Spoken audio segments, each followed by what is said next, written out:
hey, thanks for joining us for Church Online. If this is your first time, we especially want to say welcome and thank you for being here, whether you're watching at home, maybe in your car, maybe you're even watching 2 years from now. Whenever it is, we believe that God has something He wants to tell you today. We're praying that over you. We bless you with that. We ask that you would lean in and engage as we hear this service together.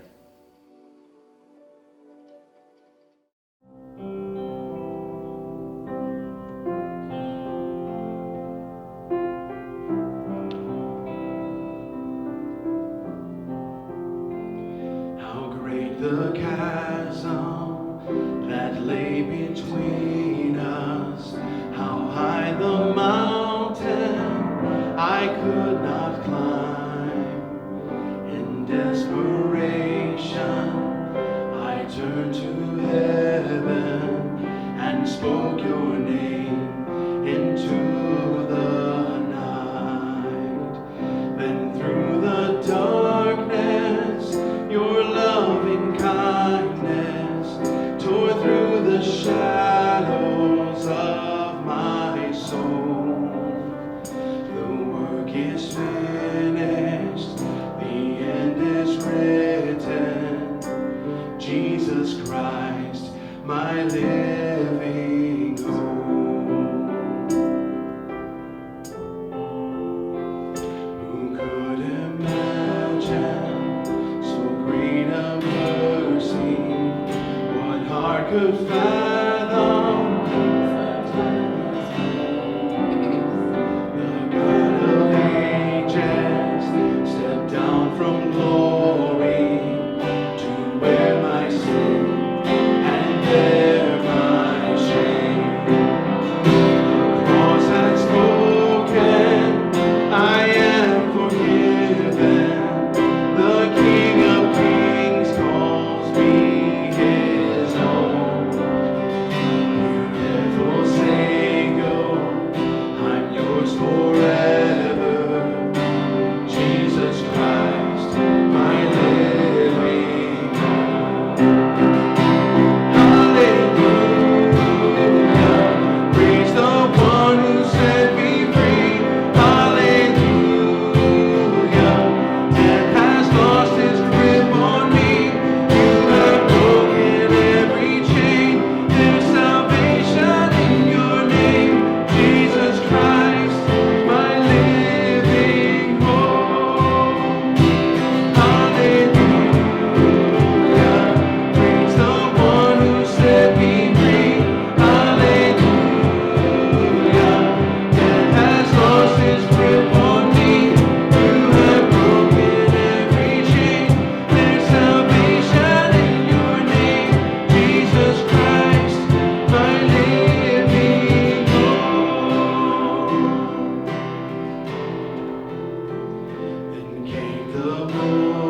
us carry the memories and marks of pain from our past.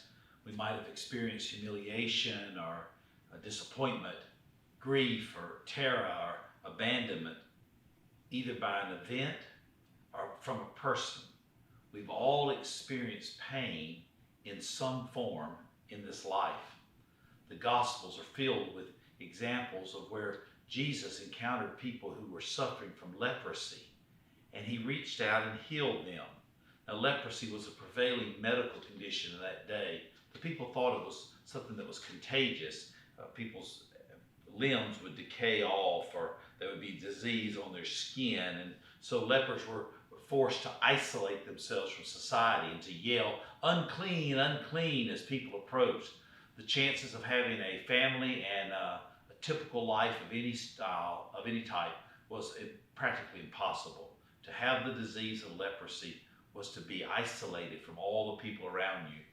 In one of those instances where Jesus encountered a leper, in Mark's Gospel, chapter 1, verses 40 through 42, we see the compassion of our Lord. Mark 1, verse 40, a man with leprosy came and knelt in front of Jesus, begging to be healed. Think about the desperation of this man. He knew that this was a miracle worker. He may have even accepted in his own mind that this was some kind of divine person, at least one who's certainly blessed. And it says that he knelt in front of Jesus, begging to be healed. He already saw himself as unworthy and wondered if Jesus would even find him disgusting. But he begged him and he said, "If you are willing, you can heal me and make me clean." Moved with compassion, Jesus reached out. He closed the distance between himself and this disgusting leper. He reached out and touched him. And Jesus said, "I am willing, be healed." Instantly, the leprosy disappeared and the man was healed. Now, the interesting thing about leprosy is that when you have healed someone of leprosy, leprosy is the inability to feel pain. So when Jesus actually healed this man, he restored his ability to feel pain. Now, normally, I'm all for not feeling pain. If I'm going to have a root canal, I'd like some Novocaine. Whatever procedures I'm going to have, I'd like to have something to dull it out. And we've certainly gotten good in our culture about not feeling pain. We take pills, we drink, we drug, we act out sexually, all in an effort to escape pain. We lose ourselves in TV and volunteering and staying busy. We do not like pain. And it turns out that what leprosy indeed does is deadens pain. The disease does that by killing the nerve endings. And as a result, people get hurt and they do not realize it. They lose parts of their body or suffer disfigurement or ugly discoloration from burns. If you're cooking, you don't know that you grabbed a hot skillet until it's too late and it's burnt you, because you cannot feel pain. You don't know that something is wrong. For most of the world, leprosy is no longer in existence. It's not a problem like it was in biblical days. But in our souls, our ability to feel pain has been numbed and silenced and ignored. And we have a pandemic of the leprosy of our souls, where we do not feel the pain that we need in order to move toward the healing that we long for. The condition of soul leprosy causes us to miss the reality that our negative emotions are among the most important guides to our inner health if we listen to them. We are all made in the image of God. At the core of our spiritual being is a reflection of God's glory. We have all the courage and calmness and connections, creativity and calmness, ourselves, and clarity.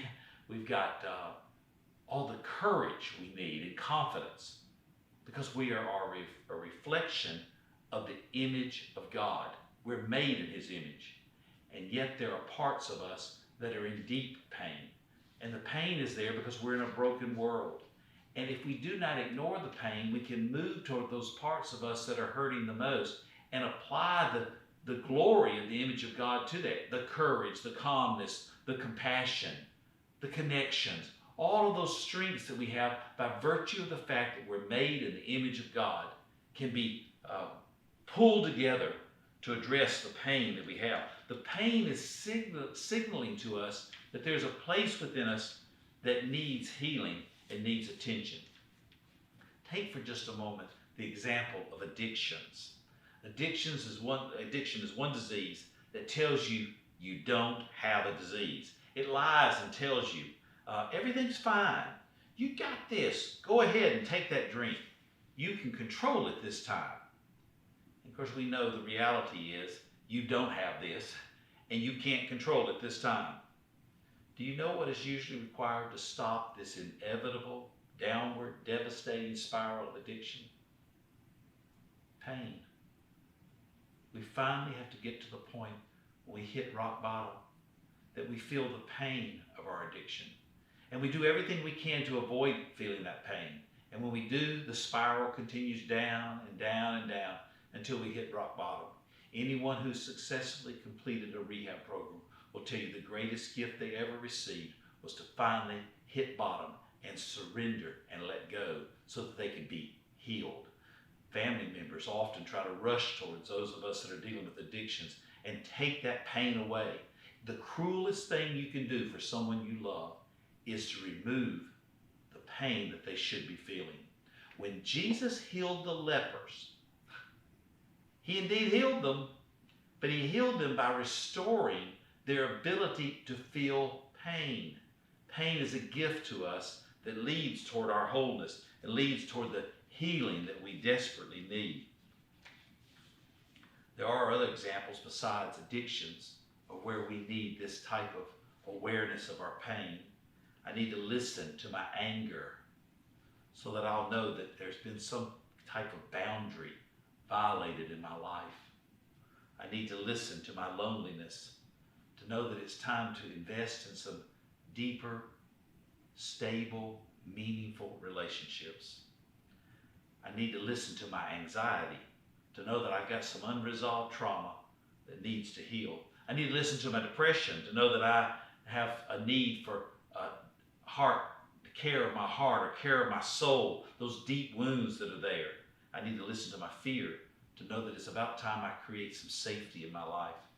I need to listen to my stress and irritability to know that I'm out of balance and I need some work on my priorities once again. Our pain is there to signal us. It is a gift from God to tell us that there's something wrong. And yet my tendency, and I would guess that yours is also, is to move away from our pain or against it, to get as far away from it as we can, to numb it, to get away from it. In fact, we're taught that. Just think about some of the things you've been taught. Suck it up, buttercup. Be a man. Big girls don't cry. If you don't stop that whining, I'm going to give you something to whine about. These are all parts of our culture where we're trying to numb or to push down the pain that people feel and embarrass them for feeling it. Instead of moving away or against our pain, we need to move toward our pain and see what it's leading us toward. See the healing that the pain is trying to indicate that we need for a part of ourselves. It's a valuable message for us. Jesus is inviting us to move toward our pain. He moved toward the pain that the leper was feeling. He reached out and he touched it. He closed that distance. And he's asking us to move toward the pain in our life and the lives of those around us. Jesus modeled this for us when he stepped out of the gates of heaven into this broken world and walked among us.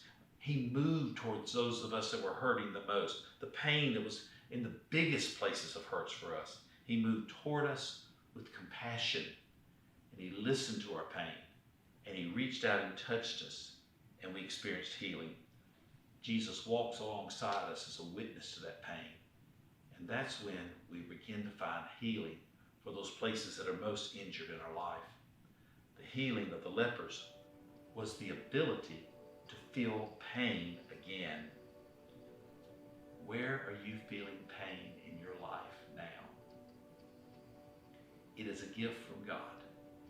It is a gift that's moving you to take some form of action that will move you toward wholeness. When Jesus heals the lepers, he restores their ability to feel pain. The pain that you have is a gift from God, and he intends to use it to restore you also to wholeness.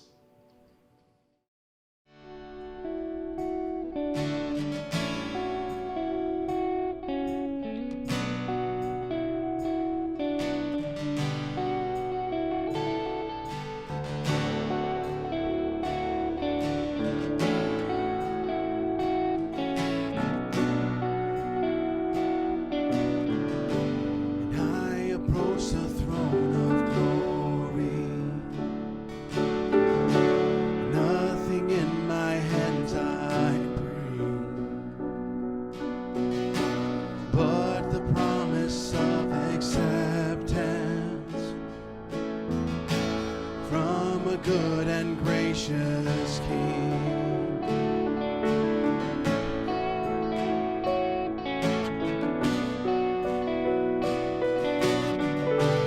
I will give to you my burden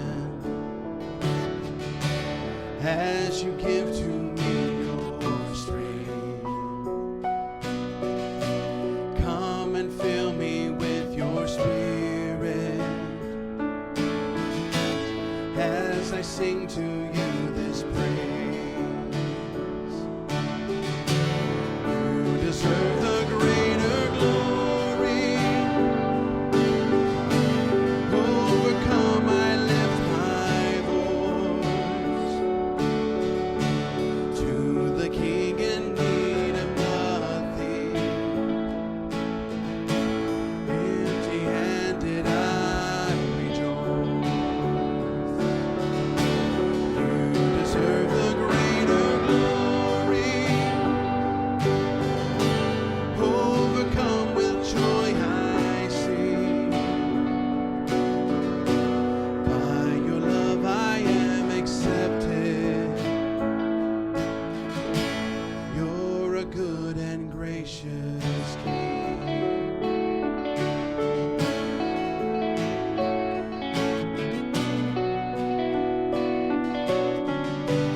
Oh, what grace that you would see me as your child and as your friend, safe, secure in you forever.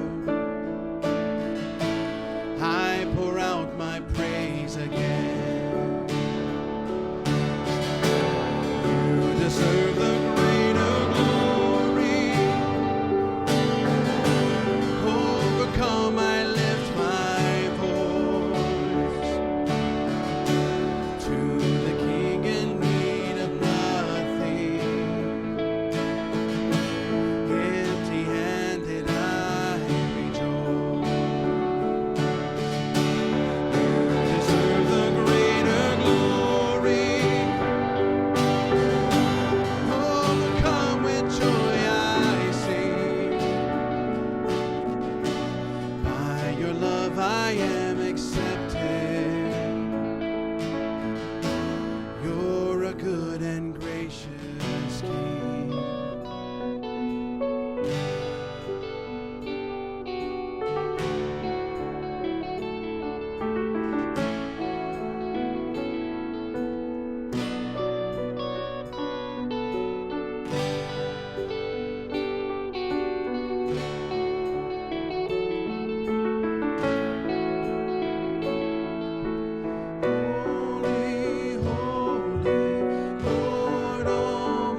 gracious King.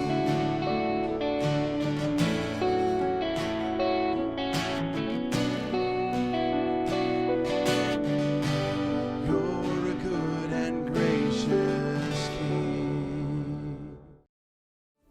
Well, hey, thanks for joining us for Church Online this morning. I'm not sure how you found this video. Maybe you just stumbled upon it in your feed. Maybe you've been engaging with our content for months or years now. But no matter what it is, we want you to know that you matter and you are not here by accident. And so as you've enjoyed this service, I hope it's encouraged or inspired you. And we don't want you to stop there. We believe that to be active on your spiritual journey is to be taking next steps of faith. And so whatever that next step is for you, we want to help you take that. So whether you need prayer or you need resources for reading your Bible, maybe you want to join one of our growth groups, either online or in person, whatever that is, we want to help you take that next step. Just DM us, or you can go online to www.traceridge.info and we'll help you there. Hey, we'll hope you'll join us back here next week, because we know that whoever finds God finds life.